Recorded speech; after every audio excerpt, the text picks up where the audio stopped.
Cluster beans are a variety of beans that are indigenous to India, and today I'm going to show you how to make it Sindhi style gwaar patata. Cluster beans and potatoes are cooked with everyday spices like ginger, garlic, coriander powder, and then spiked with an extra dose of amchur powder to give it a tangy flavor. Here are the ingredients we require. To begin with, I have about 1.5 cups of cluster beans that have been cleaned and cut into 1-inch pieces.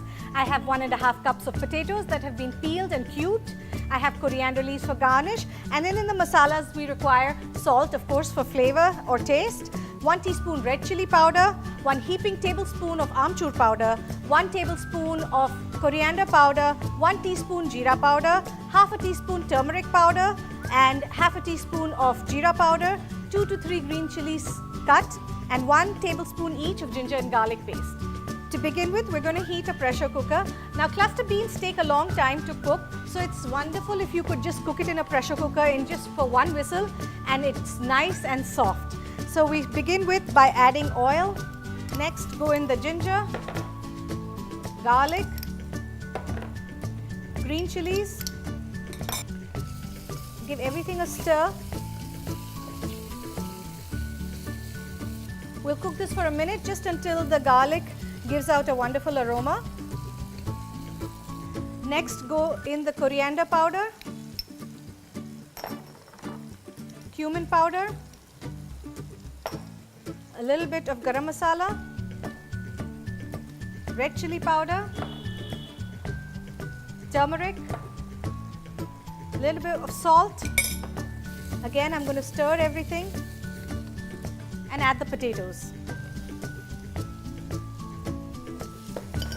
Now we're going to let this cook for just about a minute, and then we're going to add the cluster beans or gwaar. Our potatoes are almost done. I'm going to add a little bit of coriander leaves, add the Gawarfali, mix everything, add just a little bit of water, not too much.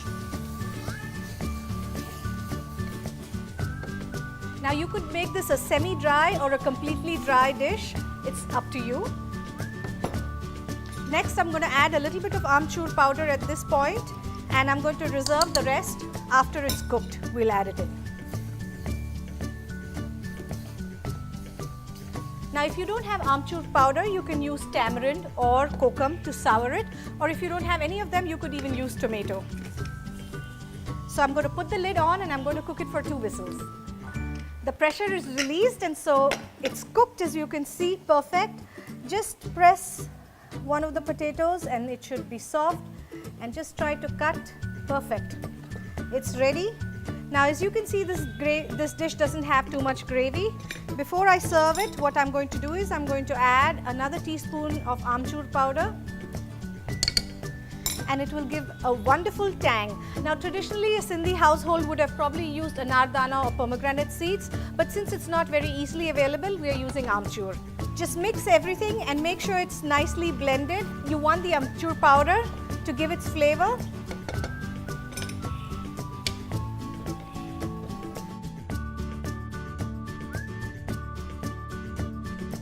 As you can see, I've made the dish semi-dry. It's up to you how you want it, but this is the perfect consistency if you want to eat with like phulka, rotis, and this is amazing. Just look how delicious that is. It hardly took any time. You put it in the pressure cooker, everything together, and it gets cooked and gives this wonderful aroma, and I'm sure you're going to enjoy this dish.